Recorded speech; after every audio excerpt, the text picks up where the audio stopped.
Boa noite, pessoal. Tudo bem com vocês? Prazer enorme estar aqui com vocês nessa live, certo? Onde a gente vai tratar de fluxo de caixa, um tema importantíssimo, vital para qualquer empresa. A gente já vai iniciar agora, certo?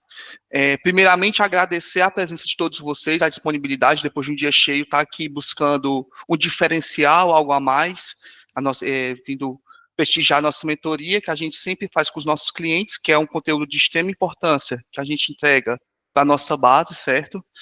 E, enfim, né, hoje a gente vai tratar de domínio do fluxo de caixa, os processos que envolvem a criação do fluxo em si, né, como que ele se divide, como interpretar os indicadores, tá, para que a gente tenha a melhor gestão dentro da empresa, certo? Primeiramente, eu queria saber, já para a gente iniciar, e não ser só apenas um monólogo, eu queria saber de vocês qual segmento que vocês atuam, tá? Vocês podem deixar no chat ou sintam-se à vontade para falar no microfone, tá? Para a gente ter essa interação inicial. Vocês podem falar. Boa noite, Jonathan. Opa, boa noite. Michael falando. Isso aí eu conheço já, é meu cliente, Tudo tá bem? na minha carteira já, tudo bem, Michael? Tudo bem? Raniel é do agronegócio, tudo ótimo. Pronto, muito bom, né, tá aqui voltando com vocês hoje. Então, pessoal, a gente já vai iniciar o conteúdo, tá? Então, vamos passar. Então, basicamente, explicando, né, o sumário, como que a gente vai trabalhar hoje, vai fazer uma introdução a demonstrativo de fluxo de caixa, né, que é o DFC, um demonstrativo importante que a gente analisa para analisar exatamente o caixa da empresa, não necessariamente o resultado, tá? Você vai entender melhor aqui que são duas coisas diferentes, a questão de caixa e lucro líquido de resultado, certo? A gente vai falar da estrutura do DFC, que são 3 fluxos que nós temos, tá? A análise de cada fluxo já é quase que um spoiler, né? O sumário já tem que dividir em fluxo operacional, de investimento e de financiamento. Tá? A gente vai fazer a interpretação completa de um fluxo de caixa, os indicadores, o KPIs que nós temos que analisar, os erros comuns nessa análise, vai ter uns exercícios que eu vou passar para vocês, para que vocês exercitem bem, para fixar bem o aprendizado, é muito importante isso, até para que seja aplicado no dia a dia, no negócio de vocês, tá? Tanto para quem é gestor, como para quem está só trabalhando no financeiro, enfim, tá? É um conteúdo de extrema importância, e a conclusão e a aplicação no dia a dia, tá? Irei começar agora.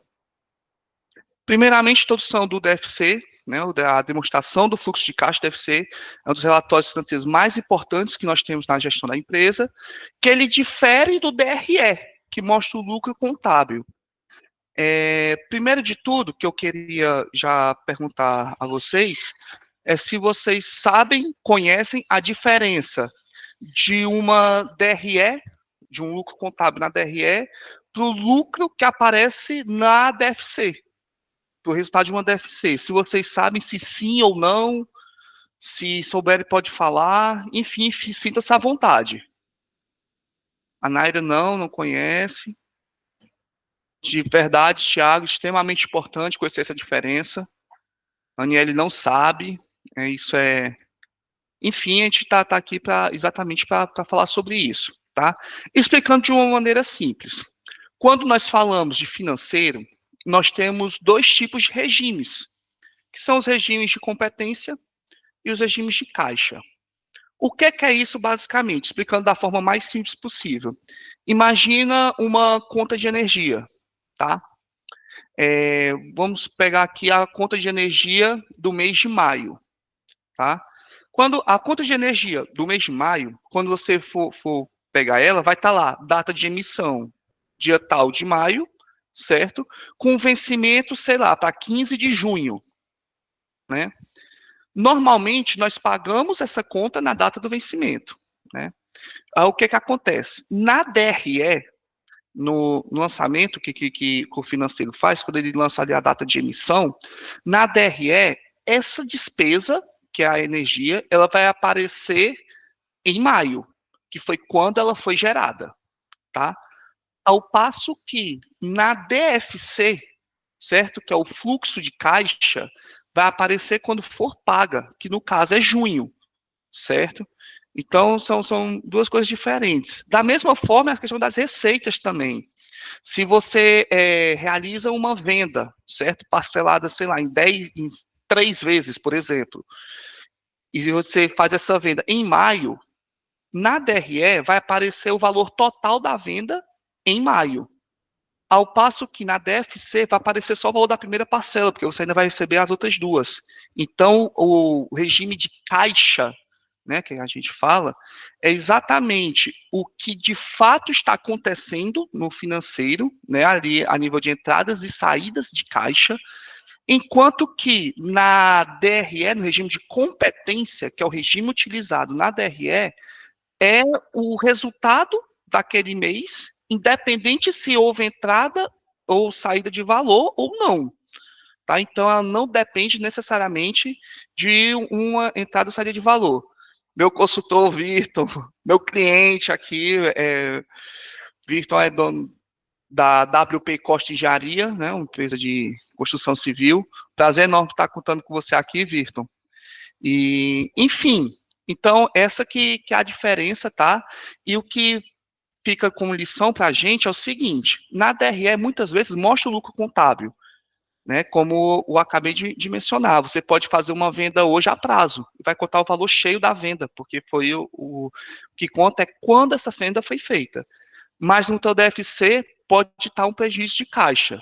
Então, o primeiro ponto que fica aqui, acontece e infelizmente é comum muitas empresas quebrarem dando lucro, por mais contraditório que isso pareça ser.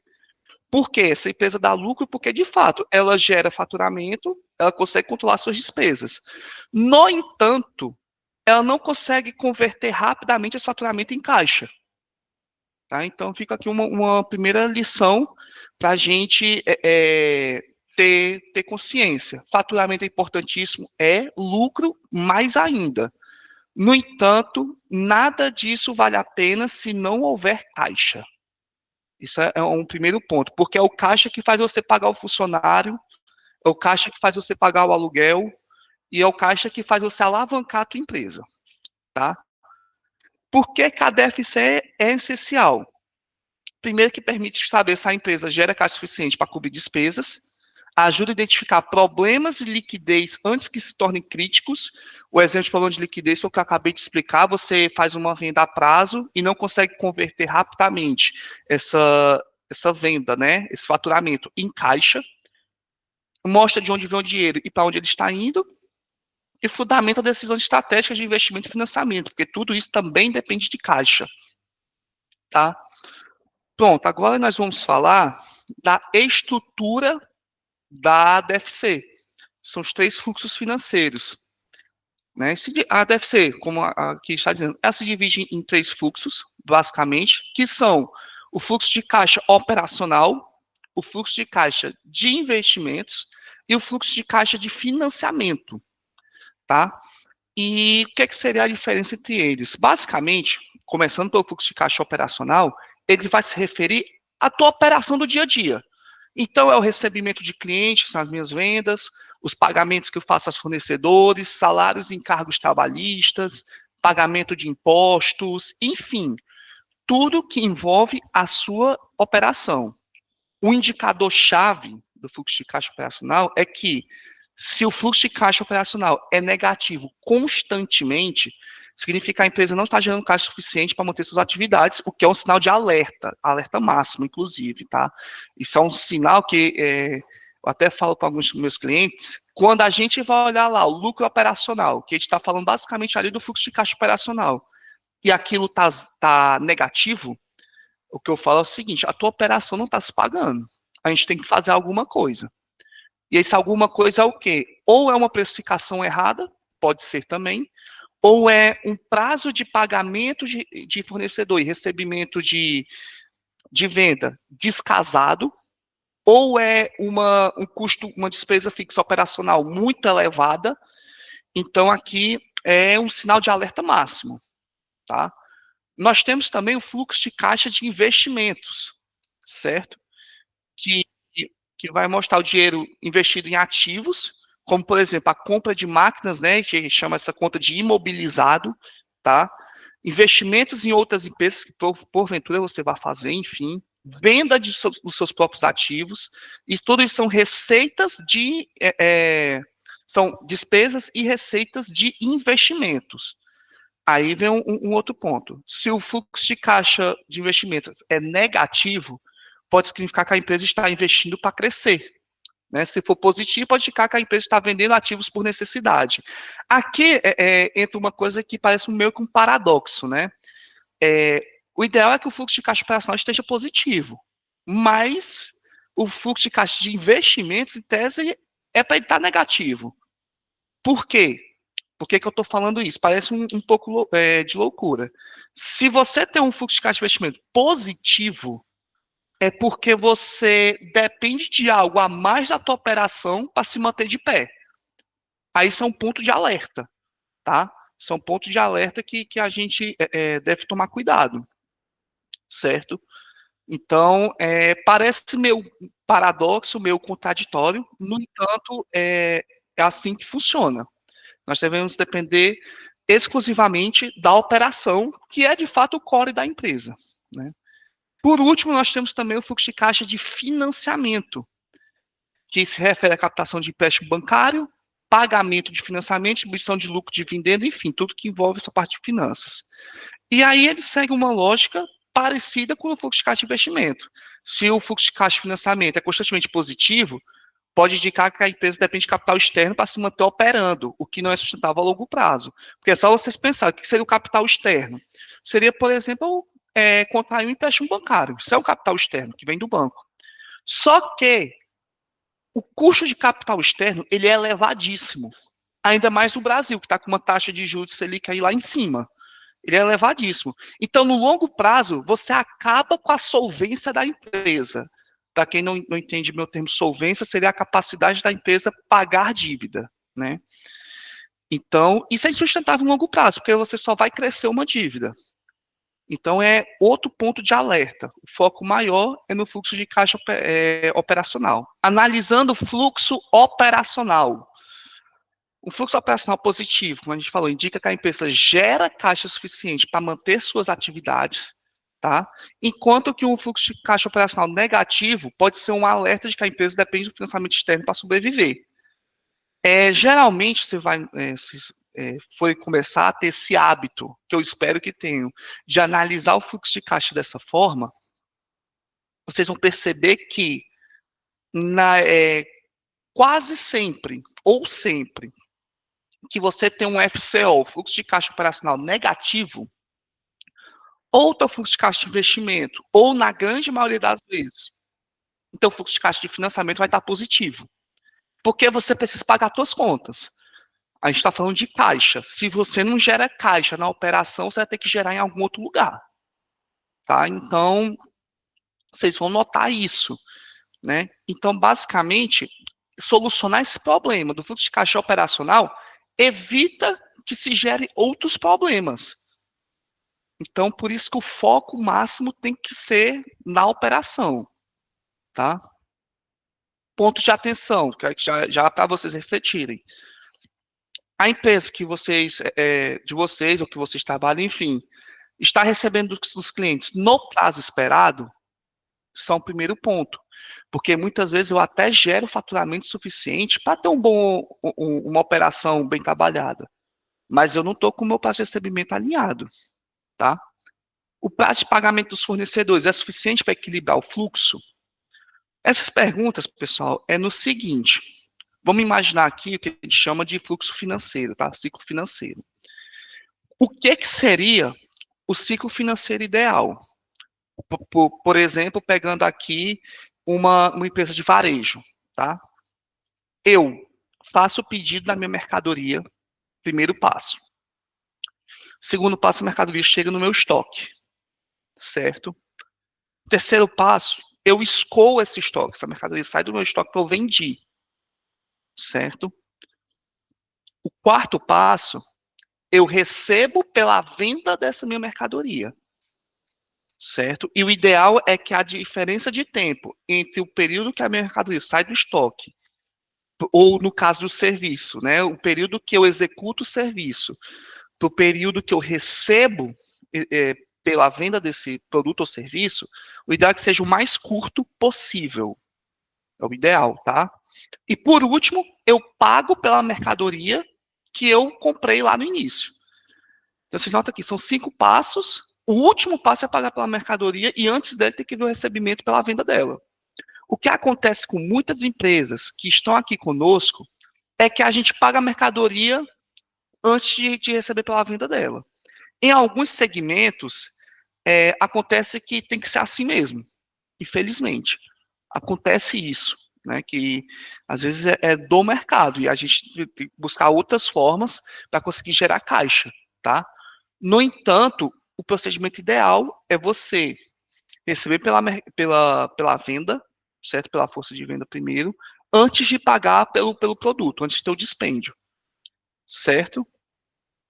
Daí eu já queria saber de vocês o seguinte, como que está a empresa de vocês hoje? Isso está bem alinhado? Vocês, de fato, pagam mercadoria antes de receber ou o contrário? Como é que é isso?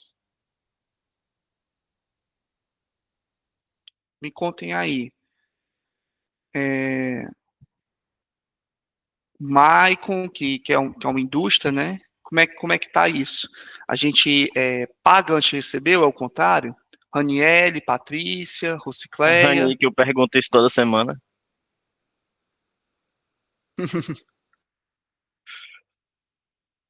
Thiago Castro tá aí, sempre firme, né, nessa análise, tomando sempre partido disso, tá? Que é extremamente importante. Vamos lá, pessoal, vamos continuar aqui. Falando do fluxo de investimentos, tá? O fluxo de investimento deve ser analisado junto ao fluxo operacional. Na verdade, todos os fluxos, né, têm que ser analisados de maneira conjunta, tá? Se a empresa investe muito sem gerar caixa suficiente, pode precisar de financiamentos para se manter, tá?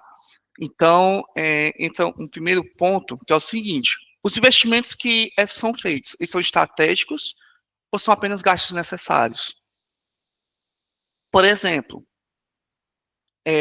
já aconteceu eu ter carteiras de clientes meus que resolveu investir em consórcio, tá? Investir em consórcio. Não estou dizendo que consórcio é ruim, mas basicamente, na maioria das vezes, é um investimento que não tem nada a ver com o negócio dele, tá? Aí entra aquela coisa, se é investimento é gasto desnecessário, tá? E entra uma parte muito importante. Não adianta eu pensar em investir se minha operação não gera caixa. Você vai tirar esse capital da onde? A tua alternativa seria pensar de financiamento, mas você vai pegar capital de terceiro para investir em algo externo ao teu negócio? Tem que ver isso bem. Não que isso seja horrível, tá?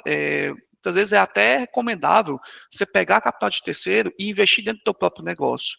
No entanto, saiba que captação de capital de terceiros, seja de banco, seja um contrato de pessoa física, ou enfim, algo do gênero, ele é muito caro. Você vai ter que pagar por esse capital.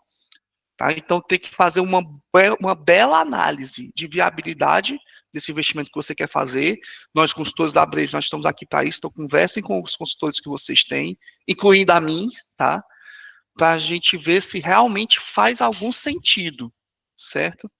Outra, a empresa está vendendo ativos para cobrir despesas? Assim, é claro que quando a empresa ela tem despesas muito elevadas, principalmente as atrasadas, mas tem um ativo imobilizado parado que não está servindo para nada, o recomendável é vender para conseguir pagar essas despesas, né? Isso tudo bem. Mas vocês vão concordar que é um sintoma que a operação não está tão bem. Porque caso ela tivesse, ela conseguia bancar essas despesas. Então, são perguntas, questionamentos que nós temos que fazer a nós mesmos para solucionar esses problemas, esses furos que nós temos no caixa no dia a dia. Afinal, a gente precisa muito dele para conseguir manter a empresa de pé. Tá? Continuando, fluxo de caixa de financiamento, a relação com bancos e sócios. Se a empresa constantemente capta recurso externo, isso pode indicar que ela não está conseguindo gerar caixa suficiente. Sinal de alerta. depender excessivamente de empréstimo para pagar despesa operacional. Empresas, quando estão em crise, uma crise assim, bem crítica, digamos assim, elas, muitas vezes acontece já vi isso, tá? Pegar empréstimo para pagar folha de funcionário, para pagar folha, tá? O seguinte, isso é uma medida desesperada, tá? Que muitas vezes, é claro, é o jeito que você não vai ficar sem pagar seus funcionários, mas é para a tua operação gerar esse caixa e não vir de um capital externo, entende? Então, assim, é um sintoma grave, até porque no mês seguinte você vai ter que pagar folha de novo, e depois de novo, e depois de novo, e você não vai poder todo mês pegar empréstimo, pegar capital de terceiro, porque uma hora você não vai conseguir mais. Isso vai te gerar uma dívida maior, entende?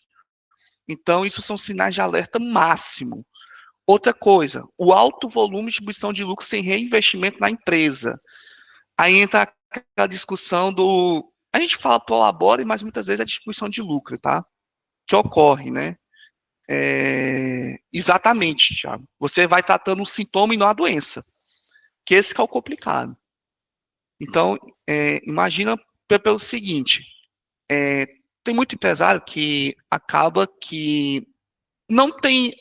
Não vou dizer que é uma falta de visão, tá? Porque a gente até entende que você quer ter uma qualidade de vida, um padrão de vida maior, e você tem a sua empresa, você acredita que você usa os recursos que você levantou nela para si próprio, tá? Mas, no entanto, se o volume de distribuição de lucro é alto e você não reinveste na tua empresa, ela para.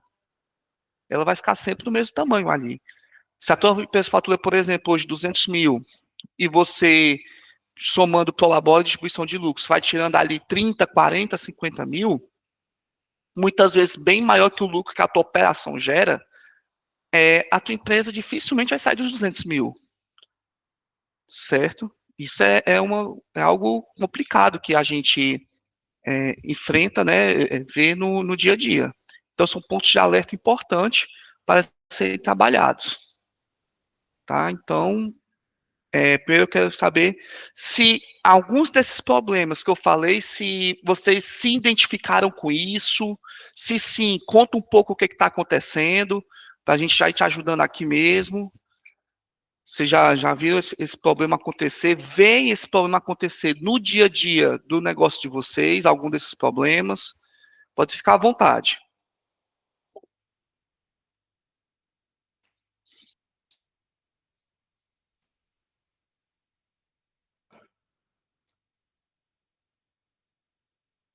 Alguém? Tô achando que vocês estão participando bem pouco, viu, pessoal? Vou começar a chamar pelo nome aqui. Brincadeira. Então vamos seguir. Vamos lá. Interpretação completa da DFC, diagnóstico financeiro. Para uma avaliação completa, nós devemos observar, se o fluxo operacional é positivo e crescente, tá? Como eu falei, o grande centro do teu fluxo de caixa é a tua operação, é ali que tem que sair do caixa, dali, e não de outra fonte, tá? Outra coisa, se os investimentos são sustentáveis, sem comprometer a liquidez, eu consigo investir certo, sem comprometer o meu caixa, porque não adianta, mas eu estou investindo, mas é para crescer. Tá, mas aí se isso compromete o teu caixa, não adianta tanto, você precisa de caixa, você precisa do capital de giro. Então, se for para investir, que seja de forma inteligente. Outra, se a empresa não depende de financiamento para manter-se operando. Lembrando, para a empresa operar, ela precisa da operação e não de um capital externo. Se ela precisar disso para operar, então nós temos um problema grave, porque o capital externo ele é um capital caro, é um capital muito caro, ainda mais num país como o Brasil. Continuando, indicadores e KPIs baseados na DFC, tá? Aqui entra um indicador bem conhecido do mundo das finanças, que é o EBITDA, tá? E o que seria o EBITDA? É uma sigla em inglês, tá? Que seria basicamente traduzindo, né? Os rendimentos antes dos impostos, taxas, impostos, taxas é ótimo, né? Taxas, na verdade, é imposto. Antes dos impostos, juros, depreciação e amortização, tá? Que representa o lucro operacional da empresa, né? Como eu acabei de explicar, é um indicativo de capacidade de geração de lucro com as operações. No entanto, esse EBITDA que está aqui, ele não é necessariamente caixa. EBITDA e caixa são duas coisas diferentes, tá? O EBITDA é o quanto tua operação gera de lucro de resultado. Isso aqui é medido por regime de competência, como eu falei inicialmente no início dessa nossa live, sobre a DRE, tá? Então, o EBITDA, ele é um indicador da DRE, tá? Enquanto que o fluxo de caixa operacional reflete o dinheiro efetivamente recebido e pago nas atividades principais da empresa. Como que a gente analisa isso, tá?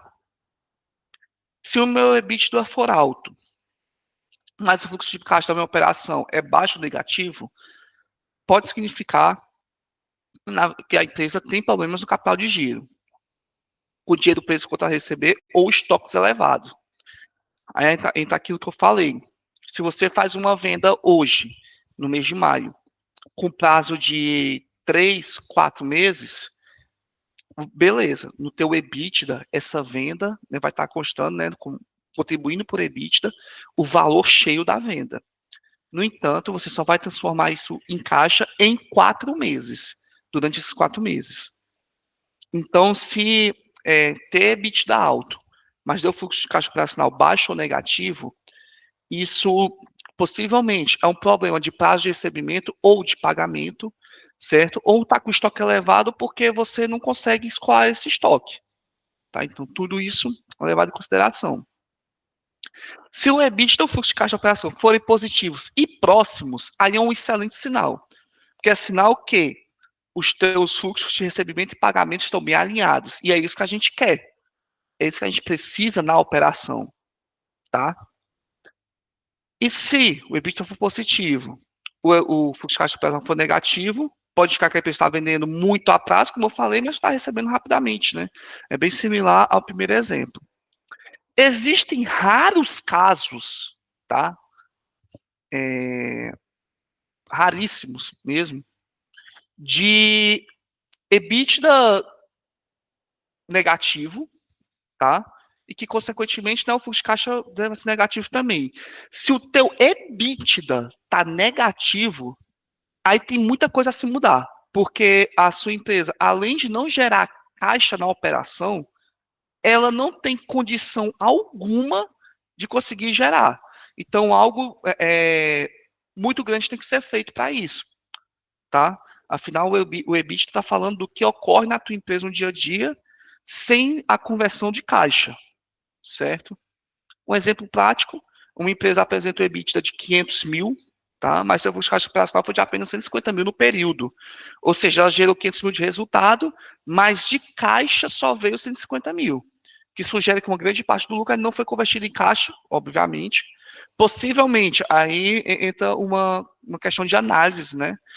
Pode ser tanto alto estoque ou venda a prazo, enfim, ou antecipação de pagamentos, né, que fez com que você tivesse a operação com caixa mais reduzido. E aqui, no caso, a melhor decisão será a empresa poder focar em reduzir prazos de recebimento ou melhorar a sugestão de estoque para aumentar a liquidez. Aqui eu acrescentaria também conseguir alongar os prazos de pagamento para se ajustar aos prazos de recebimento. Ou, particularmente, com os meus clientes da minha carteira, eu gosto de trabalhar tanto reduzindo o prazo de recebimento, como alongando o prazo de pagamento do fornecedor. Por quê? Porque o choque, ou para o meu fornecedor, ou para o meu cliente, ele não é tão grande. Então, é só você imaginar o seguinte, vamos supor que, ou seja, um varejista, tá? Que eu parcelo no cartão em até 10 vezes, tá? Só que eu pago minhas mercadorias em no máximo 30, 60, 90 dias, certo? E a maioria das minhas vendas, vou supor também que chega a quase 10 vezes, né, o prazo de pagamento. Nota que tem um descasamento de caixa muito alto aí, tá? Provavelmente eu vou gerar um EBITDA positivo, mas o fluxo de caixa operacional negativo. No entanto, o que eu devo fazer? Se eu simplesmente chegar na ponta da venda, certo? E bastar de 10 vezes para no máximo 3 vezes, é muito provável que eu não consiga vender mais nada. É muito provável. Ou então até consiga, mas eu caia demais as minhas vendas porque eu não estou dando mais o prazo que eu estava dando antes. É um choque muito grande para o meu cliente.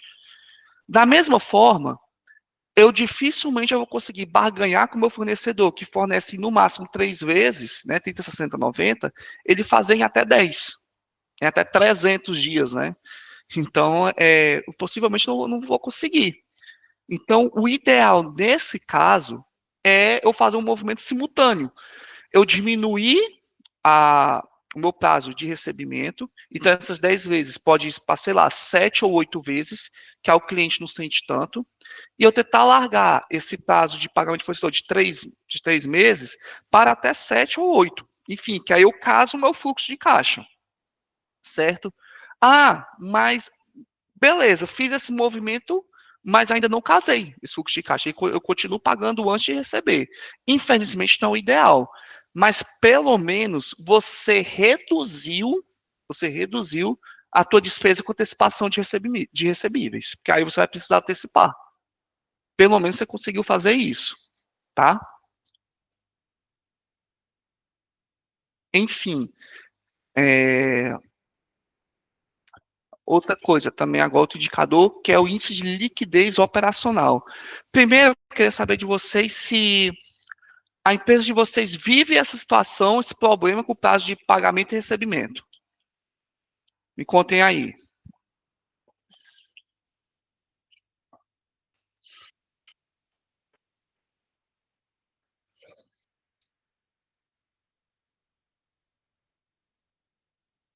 Patrícia, Rosicléia.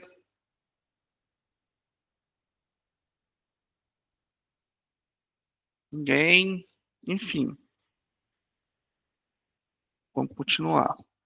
Liquidez operacional. O que significa? É um indicador que mede a capacidade da empresa de pagar suas obrigações operacionais com caixa gerado pelas operações. Que eles calculam da seguinte forma, né? O ciclo de conversão de caixa, que a gente chama, tá? No qual ele vai pegar o prazo médio de estoque, seria, né, o tempo médio que fica no estoque, mais o prazo médio de recebimento, o tempo que eu demoro para receber pela venda, menos o prazo médio de pagamento, que é o tempo que demora para pagar, tá? Como analisar? Um ciclo curto, a empresa recebe dinheiro rapidamente, indica boa eficiência financeira, tá?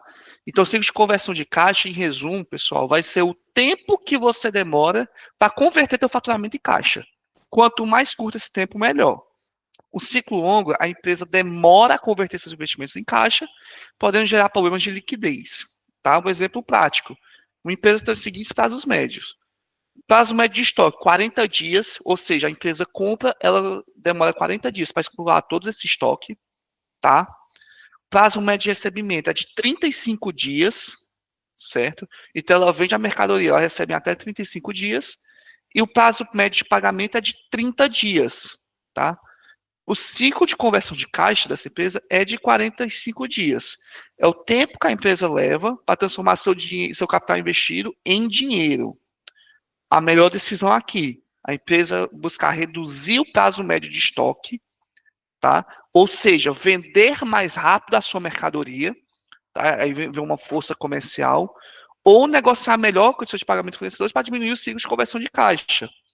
Então, no caso, essa negociação maior, seria esse prazo médio de pagamento ficar maior, porque ele é uma força negativa no ciclo de conversão de caixa. Então, se o prazo médio de pagamento fica maior, o meu ciclo de conversão fica menor. Tá? Prosseguindo. Vem o ciclo de conversão de caixa, a gente falou o ciclo financeiro, né? Aqui vem o índice de liquidez operacional. Seria mede quanto tempo a empresa leva para transformar os investimentos em estoque. Em estoque ou quanto a receber de volta em dinheiro. Ele é calculado de forma que seria o fluxo de caixa operacional dividido pelas obrigações operacionais de curto prazo. Tá? Então, basicamente, ele vai definir o índice, né, de liquidez da operação, seria basicamente se a empresa gera caixa o suficiente para pagar com as obrigações operacionais ou não.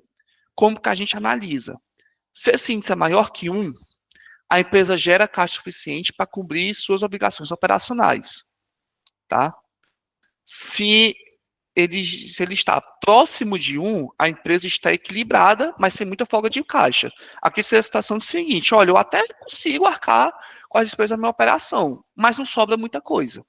O que não é o ideal, porque o que acontece com muitas empresas é que tem lucro operacional, tá? Baixo, mas tem. No entanto, a empresa está bem endividada, ela não consegue gerar lucro líquido, que é o que de fato importa. Então, muitas vezes acontece do lucro da operação ser totalmente consumido pelo fluxo de caixa de financiamento, que é por fora da operação. E que se for menor que 1, a empresa pode estar dependendo de crédito ou de atraso de pagamentos para manter suas operações. Que aí a empresa não consegue ser sustentável operacionalmente falando. Um exemplo prático: a empresa tem um fluxo de caixa operacional de 300 mil, tá? Só que suas obrigações operacionais são de 400 mil. Se a gente for fazer um pelo outro, dá 0,75, significa que a empresa não está gerando caixa suficiente para cobrir suas obrigações, indicando o possível risco de iliquidez, né, de não liquidez. A melhor decisão nesse caso é, mais uma vez, buscar renegociar prazos com fornecedores ou melhorar a gestão do recebimento. Vocês vão notar que muitas das decisões sugeridas têm a ver com prazo de pagamento de fornecedor e prazo de recebimento, que é uma tecla que a gente tem que bater demais na consultoria para gerar resultado nas empresas clientes da Brave. Continuando, que é a geração de caixa por receita bruta. Tá? Aqui vai medir, né, quanto o faturamento da empresa se transforma em caixa realmente, certo? Então, entra aquela coisa que a gente estava explicando no início, que é da DRE, o meu faturamento pela DRE, e o meu recebimento, minha receita, pelo fluxo de caixa. Não são sinônimos, no entanto, o ideal é que eles estejam bem alinhados. Tá? É calcular da seguinte forma: basicamente, é o fluxo de caixa da minha operação sobre a receita bruta. Tá? Como que nós analisamos? Se tiver acima de 15%, tá? esse valor, então quer dizer que a empresa tem uma ótima conversão de faturamento em caixa. Certo?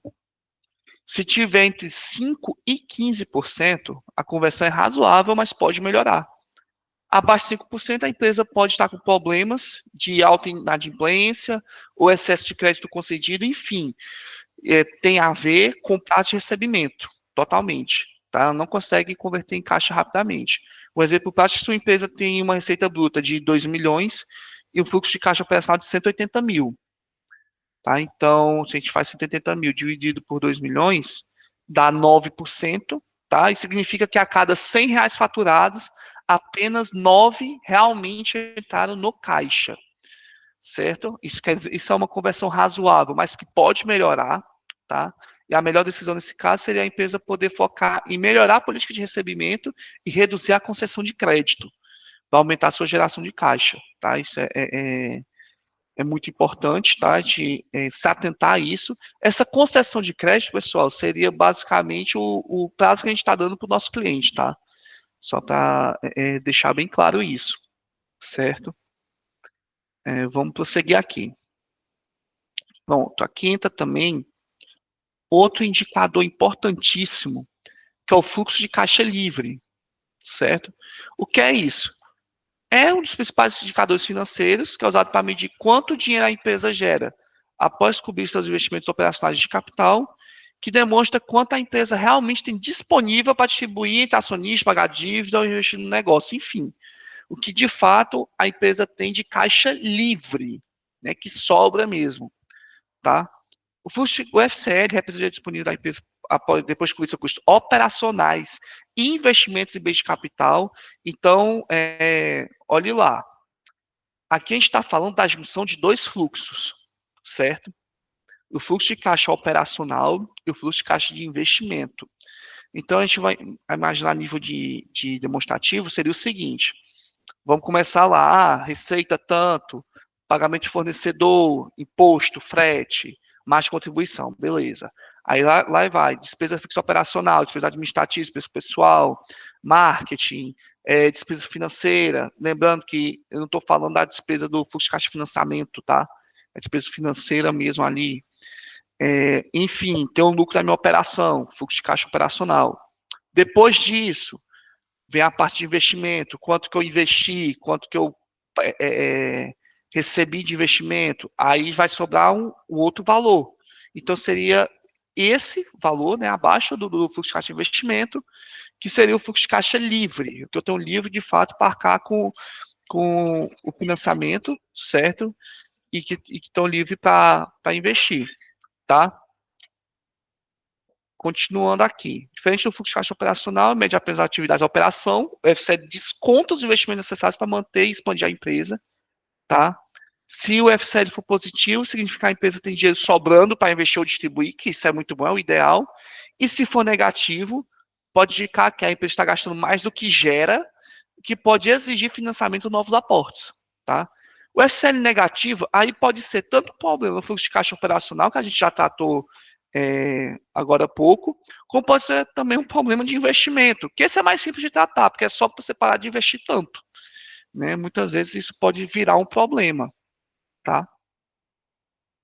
Enfim, continuando, a fórmula do fluxo de caixa livre, ele pode ser calculado de duas formas, tá? A partir do fluxo de caixa operacional, seria que o FCL é o fluxo de caixa operacional menos os investimentos ativos fixos, tá? Que a gente chama de CAPEX, né? Os investimentos ativos fixos são os investimentos que você faz ali, que ele está ali presente no fluxo de caixa de investimento, tá? Ou pode ser calculado a partir do EBITDA, né? Que seria ali o EBITDA menos os impostos, menos a variação no capital de giro, menos os investimentos em CAPEX. Aqui, essa segunda fórmula é um pouco mais complicada, porque ela vai necessitar de dois gestativos, a DRE e a DFC. No geral, para a gente calcular esse fluxo de caixa livre, indicamos que seja pela primeira fórmula, porque é muito mais simples, e o resultado é o mesmo. E a interpretação é exatamente a mesma. Só explicando o que seria, né, FCO, o fluxo de caixa das atividades operacionais. CAPEX é o investimento em bens de capital, como compra de máquinas, equipamentos e instalações. EBITDA é o lucro antes de juros, imposto, prestação e amortização, como já expliquei. E a variação no capital de giro é a diferença entre contas a pagar e a receber estoques de um período para o outro, tá? Vocês notam que nessa segunda fórmula ela é bem complexa, nesse sentido. Um exemplo prático de cálculo do fluxo de caixa livre. Uma empresa tem os seguintes dados no ano, o fluxo de caixa da operação está em 500 mil, investimentos em máquina de equipamento 200 mil, que seria o CAPEX. O FCL dela, 500 mil menos 200 mil, 300, muito mais simples de calcular. Então, indica que a empresa tem 300 mil reais livres para investir, pagar dívida ou distribuir entre os sócios.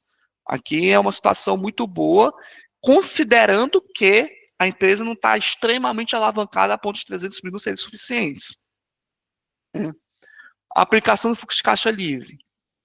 Ela pode servir para análise de solvência. Se a empresa gera fluxo de caixa livre positivo, significa que consegue pagar suas contas sem precisar de financiamento externo, tá?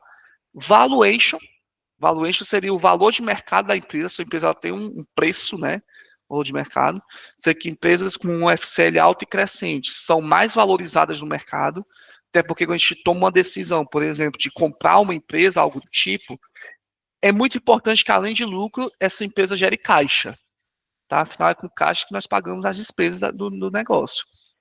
Decisão de investimento, se o FCL indica se a empresa pode crescer com recursos próprios ou se precisa de financiamento.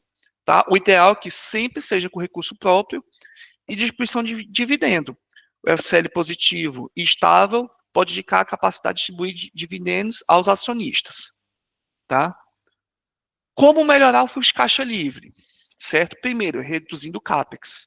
Seria investir um pouco menos. Você não, caso identifiquemos que estamos investindo demais e que a operação não aguenta esse nível de investimento, seria reduzir esse CAPEX, tá? Aumentando a eficiência operacional. Seria fazer com que a gente gere mais fluxo de caixa dentro da operação, para aí sim ter condições de investir mais ou de gerar um fluxo de caixa livre maior. Tá? E também a otimização de capital de giro, negociando prazo com o fornecedor, acelerando o recebimento. Tá? Fluxo de caixa livre é essencial para entender a real capacidade financeira da empresa, certo? Ele permite avaliar se o negócio está crescendo de forma sustentável ou se precisa de ajustes para evitar problemas de liquidez. Empresas com FCL positivo e previsível têm mais chance de crescer, captar investimentos e se manter lucrativas a longo prazo. Tá? O importante, a análise dos indicadores de fluxo de caixa não pode ser feita isoladamente. A gente vai necessário de cruzar esses dados para ter um real entendimento do impacto da saúde financeira da empresa. Se o EBITDA for alto, dando um exemplo, se o EBITDA for alto, com o fluxo de caixa operacional baixo, a empresa tem problema de conversão de caixa, não consegue converter rapidamente o teu faturamento em caixa. Se o índice de liquidez operacional for inferior a 1, a empresa pode estar financeiramente vulnerável. Com certeza está financeiramente vulnerável, para falar a verdade. Ela tem esse problema, é um indicativo que a empresa tem problemas para pagar suas obrigações dentro da operação. Se o ciclo de conversão de caixa for longo, a empresa pode melhorar a gestão de estoque e recebimentos. Né?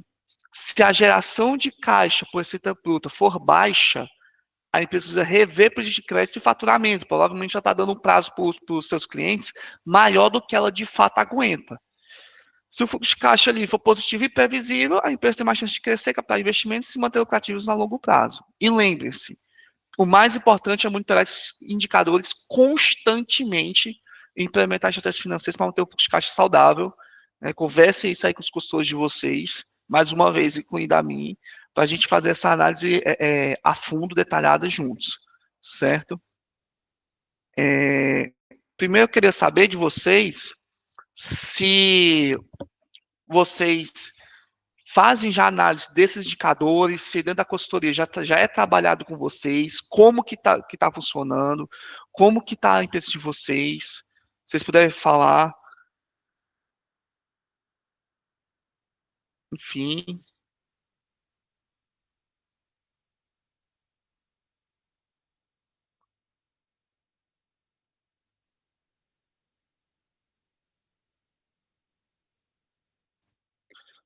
Enfim, pessoal, continuando, a análise do fluxo de caixa, né, falando dos erros comuns na análise, tá?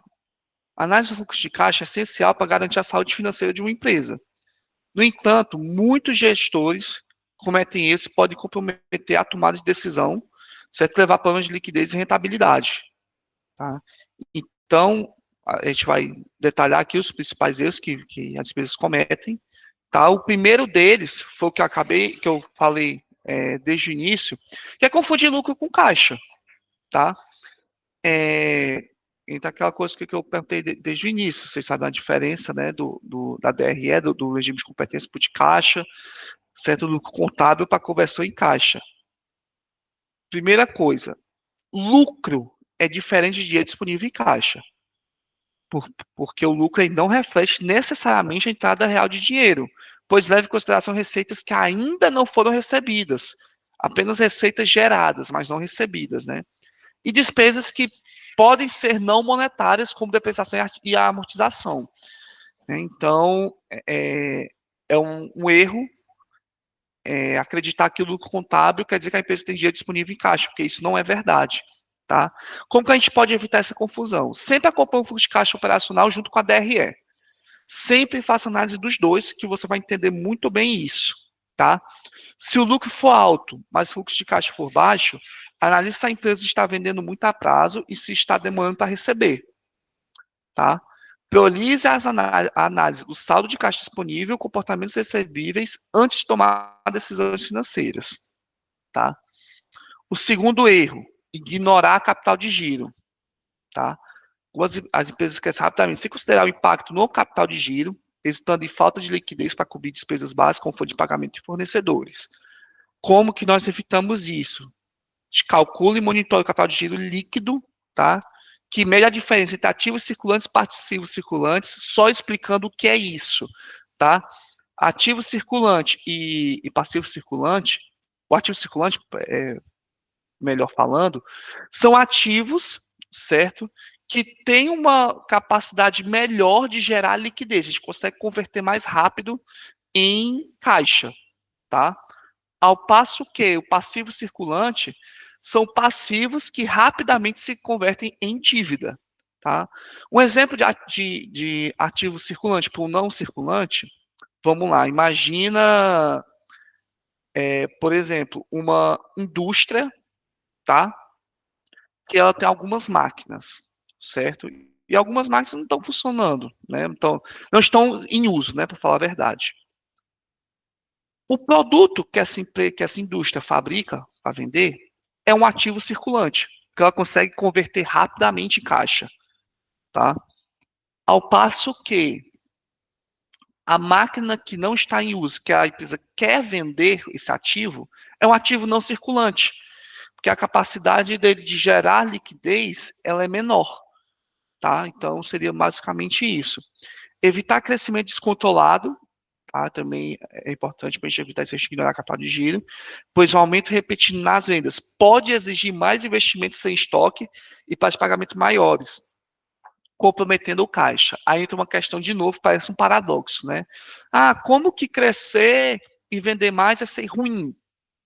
Não é necessariamente isso, mas se isso é feito sem pensar em como que eu vou gerir o estoque e prazo de pagamento, isso pode acabar sendo ruim, comprometer o caixa, tá?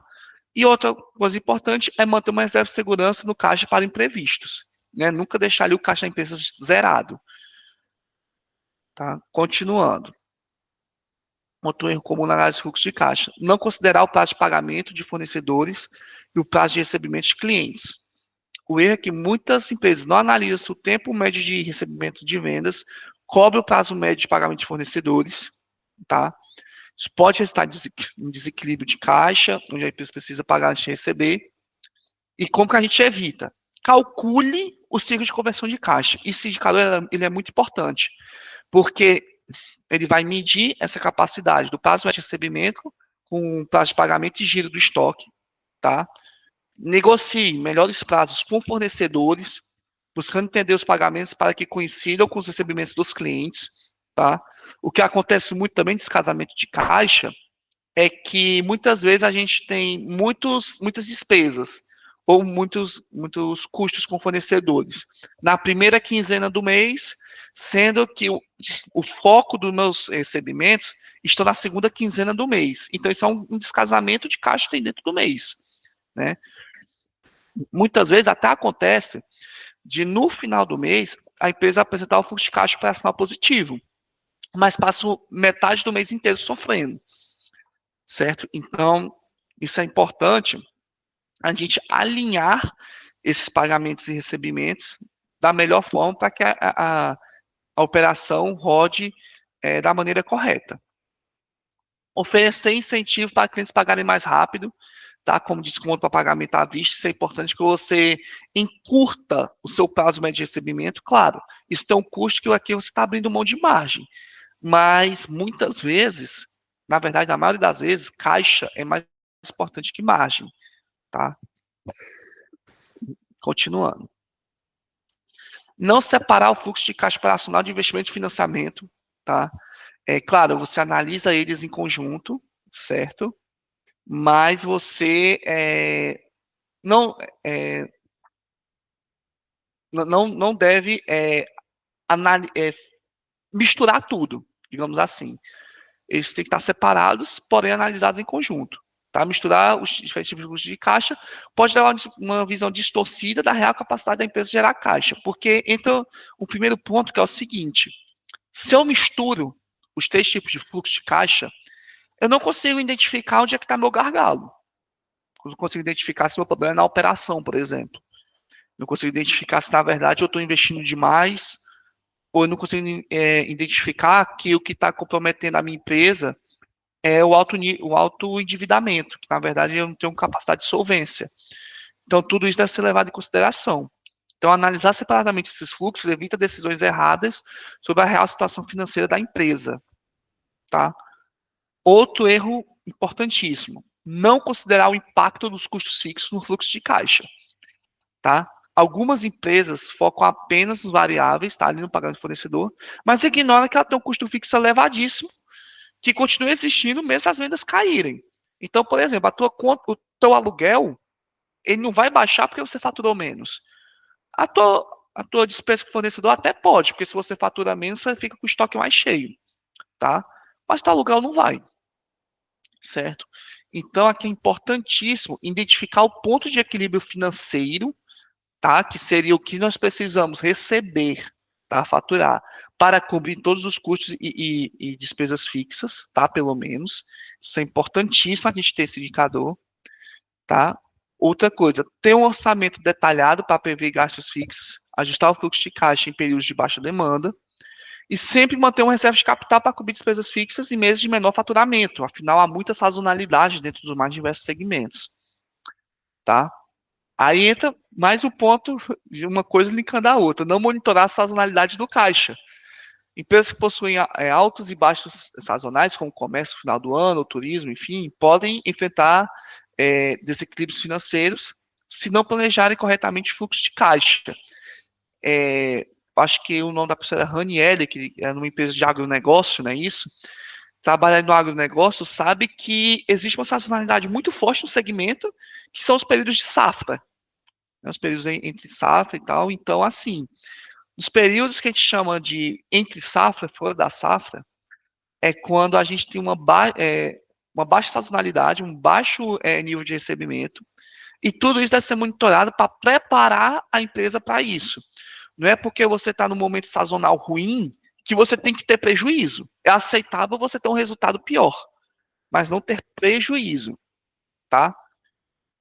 O modo de evitar seria utilizar análises históricas para prever períodos de alto e baixo faturamento, ajustar estoques e investimentos conforme a sazonalidade, evitando compras excessivas antes de períodos fracos, e guardar parte do caixa gerado nos meses de alta para cobrir os períodos de baixa, certo?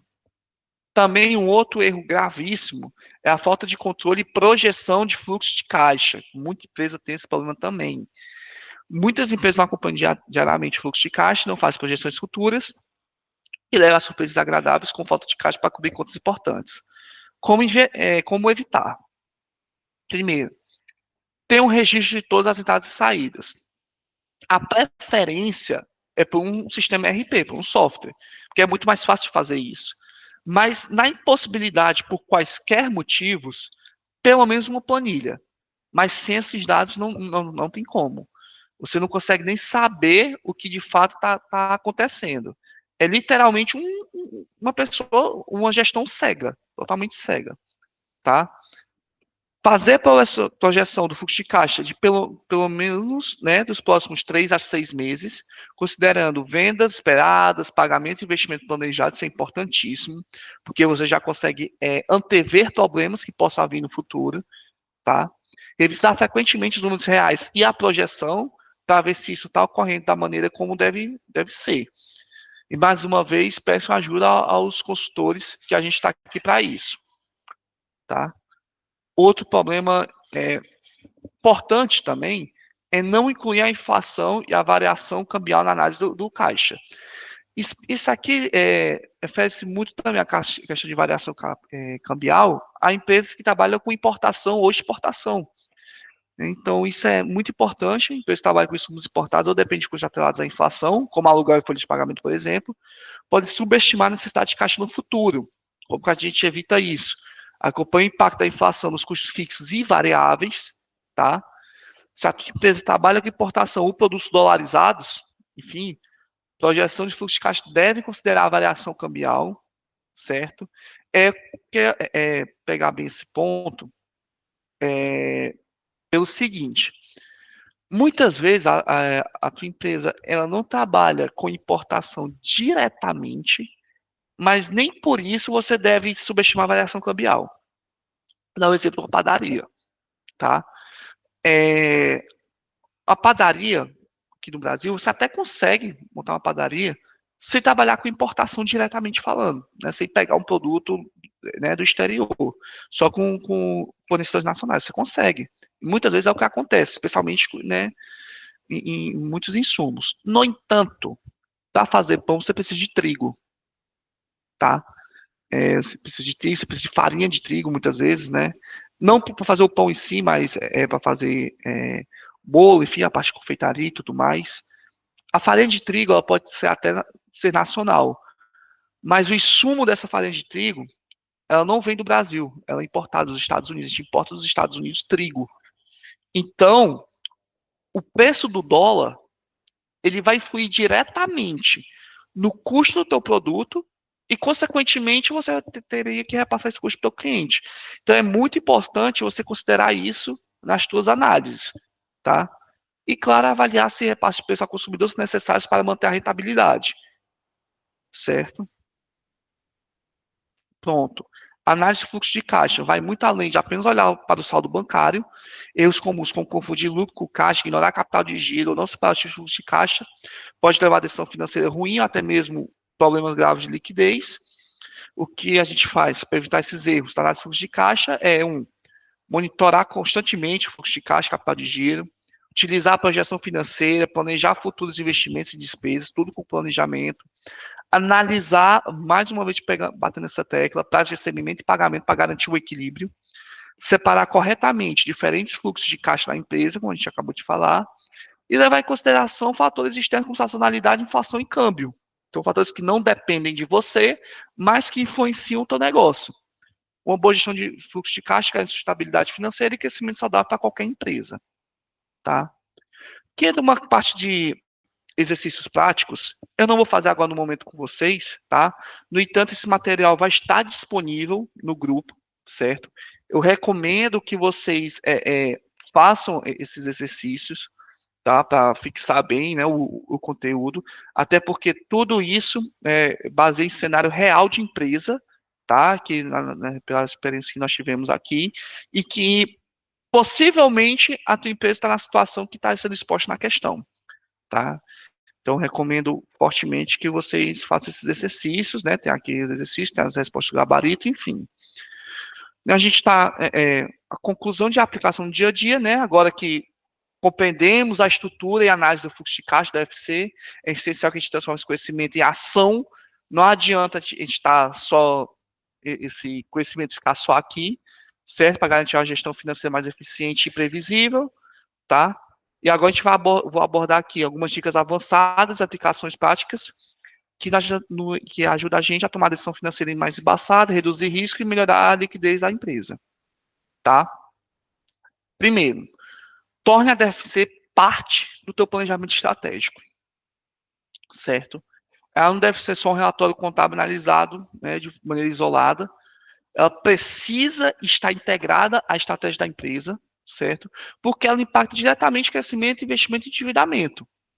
Como que a gente aplica? Primeiro, como a gente vai aplicar uma DFC no planejamento estratégico? Defina a meta de geração de caixa, que é diferente de meta de faturamento, tá? Uma coisa é eu chegar para o meu time e falar, olha, time, nossa meta de faturamento esse mês é 800 mil. Isso é diferente de eu chegar e falar que, olha, nossa meta de geração de caixa é 800 mil. Quando eu falo que a minha meta de geração de caixa é 800 mil, eu falo o seguinte, olha, do que vocês venderem, tem que entrar 800 mil de caixa, tá? Então, isso aqui é outra pegada. É outra coisa que eu estou pedindo, tá? Monitore a compatibilidade entre expansão e liquidez, evitando crescer mais rápido do que a capacidade financeira permite, tá? Muitas vezes o empresário está naquela ânsia de não vou aumentar, enfim, vou crescer, acaba dando um passo maior que a perna, tá? E utilize o DFC para projetar a necessidade de capital de giro, planejando com antecedência captações de recursos se necessário. Tá? Então, tudo isso é importante. Outra dica, projeção avançada do fluxo de caixa. Fazer projeções de curto e longo prazo é essencial para antecipar períodos de alta e baixa de caixa, evitando surpresas desagradáveis. Como que a gente aplica? Curto prazo está falando de 1 a 3 meses, tá? os dados diários, semanais, para prever entradas e saídas, isso aqui é o dia a dia, tá, do teu negócio, certo? O médio prazo, a gente está sendo aqui já mais estratégico, tá? Porque a gente vai ter que analisar ciclo de venda, sazonalidade, pagamento parcelado, certo? Então, a gente está vendo ali o médio prazo que está acontecendo no ano, tá? Mas não necessariamente só no dia a dia. E o longo prazo, certo? De 1 a 5 anos, a gente vai alinhar projeções de caixa com crescimento, investimento e financiamento. Então, a gente está falando da visão da empresa no longo prazo, tá? Tudo isso só acontece utilizando ferramenta. Então, as ferramentas recomendadas é modelo de cenário otimista, realista e pessimista. Eu também gosto bastante de fazer isso, tá? A gente traçar esses cenários é extremamente importante para a gente medir o impacto de tudo isso que está acontecendo, certo? A utilização de softwares financeiros, né, como ERP, BI, Excel avançado, enfim, para análise mais detalhada, todas essas ferramentas são extremamente importantes para a gente conseguir, de fato, ter uma projeção avançada desse fluxo de caixa. Outra dica importante é utilizar indicadores de performance financeira, tá? Deve ser analisado junto com indicadores chaves, porque isoladamente ele não fornece o panorama completo da empresa. Os principais indicadores e como interpretar seria o índice de liquidez operacional, que a gente acabou de falar, indica se a empresa gera caixa suficiente para cobrir suas operações, certo? Outro, esse cruzamento do EBITDA com fluxo de caixa operacional. Se o EBITDA cresce, mas não cresce fluxo de caixa, pode indicar problema com recebível, certo? O ciclo de conversão de caixa, que seria o tempo que você demora para converter o teu faturamento em dia disponível, certo? E a geração de caixa por receita bruta, que mede a eficiência da empresa em transformar faturamento em dinheiro real. Então, entra aqui uma dica avançada, que seria utilizar análise de tendências para identificar se a geração de caixa está melhorando ou piorando ao longo do tempo. Mais uma, planejamento da necessidade de capital de giro. Certo? Isso é muito importante. Muitas empresas enfrentam problemas de caixa porque não geram corretamente necessidade de capital de giro. Como calcular e aplicar? A necessidade de capital de giro, a NCG, no caso, é a diferença entre os recursos que a empresa precisa manter no dia a dia, estoque mais contas a receber, menos os financiamentos de curto prazo disponíveis, seriam as contas a pagar. Tá? Então, é assim que a gente calcula o capital de giro, necessidade de capital de giro. Dica avançada, de novo. Se a empresa tem um ciclo de conversão de caixa longo, pode ser necessário buscar alternativas como negociar prazos de pagamentos mais longos com fornecedores, certo? Acelerar recebimento, oferecendo descontos para pagamento antecipado, controlar estoques para não imobilizar capital desnecessário. Então, aqui a gente basicamente tem que ter um combate desse ciclo de conversão de caixa. A gente precisa que ele seja mais curto, né? E a nossa necessidade de capital de giro não seja tão grande assim. Tá? É extremamente importante isso. Certo? Outra, controle e fluxo de caixa diário e controle de fluxo de caixa diário, né, e previna riscos. Como que a gente aplica isso? Revisão diária ou semanal do teu saldo disponível, previsão de entrada e saída, tá? Estabelecer alertas para momentos críticos, como vencimento de grandes pagamento ou datas de recebimento, e criar reserva financeira para emergências, evitando depender de empréstimos caros, tá? De que a avançada aqui, já de praxe, usar gráficos e dashboards para acompanhar a variação no fluxo de caixa, identificar padrões sazonais. Isso é extremamente importante, identificar essa sazonalidade para evitar que a gente tenha um descontrole desse fluxo de caixa no dia a dia e a gente consiga, de fato, prevenir riscos, certo? Mais um ponto aqui, a otimização e a captação da aplicação de recursos, tá? Fluxo de caixa bem estruturado permite identificar o momento certo para captar recursos e a melhor forma de aplicá-los. Como que a gente aplica? Se houver excesso de caixa, considere aplicar aplicações financeiras que ofereçam liquidez e retorno atrativo. Se houver déficit de caixa, avalie linhas de crédito mais baratas, evitando recorrer a juros altos no desespero. Tá? Então, uma dica avançada. Sempre que houver uma alavancagem da empresa no sentido de captação de capital de terceiro, é extremamente importante negociar as linhas de crédito que estão pré-aprovadas com bancos e usar apenas se necessário. Porque isso reduz a burocracia, os custos de emergência, tá? Isso é extremamente importante. E evita que a gente pegue uma dívida muito cara, tá? Enfim, criar planos de contingência, tá? Para estar sempre para a crise imprevista, tá? Isso é muito importante, antever o problema, certo? Como que a gente aplica? Ter sempre o plano B, para momentos de queda no fluxo de caixa. Um exemplo pode ser linhas de crédito emergencial, renegociação com o fornecedor, que eu acho bem melhor que a linha de crédito emergencial, tá? Lembrando, captação de dívida é caro, certo? E redução de despesa, tá? Também eu acho bem melhor que captar a linha de crédito emergencial. Monitorar sinais de alerta como aumento do prazo médio de recebimento ou dificuldades para pagar fornecedores, tá? Se necessário, ajustar a estratégia comercial para acelerar receitas, promoções, enfim, novos canais de venda, diversificação de produtos, tá? A dica avançada seria que a gente simule essas situações de crise em um plano de ação prévio, que vocês podem solicitar ao consultor para saber como reagir rapidamente, tá? Conclusão: analisar o fluxo de caixa não é apenas entradas e saídas, tá? Mas sim antecipar cenários, tomar decisões estratégicas, garantir sustentabilidade financeira, certo? Espero ter contribuído bastante para o conhecimento de vocês, tá? Que vocês apliquem no dia a dia da empresa de vocês. Não adianta esse conhecimento ficar só aqui, tá? O teu negócio precisa disso, certo? E a gente aprendeu aqui hoje a estruturar e interpretar a DFC, né, de maneira direta e indireta, utilizar fluxo de caixa para prever e evitar crises financeiras, como calcular e analisar indicadores financeiros essenciais, projetar e otimizar o capital de giro e integrar a análise da DFC no planejamento estratégico do negócio. Dica final, que empresa financeiramente saudável, ela não só vende bem, mas ela também gera caixa, tá? Vender bem não é nenhum diferencial, muitas empresas fazem isso. Agora, gerar caixa, que é o grande pulo do gato. Então, utilizar esse conhecimento de forma contínua e torna a DFC parte essencial da tua gestão, algo extremamente estratégico. Então, pessoal, o conteúdo é esse, tá? Estou aberto aqui a algumas dúvidas, algumas perguntas que vocês tenham. Vocês podem me mandar, perguntar que eu vou responder agora.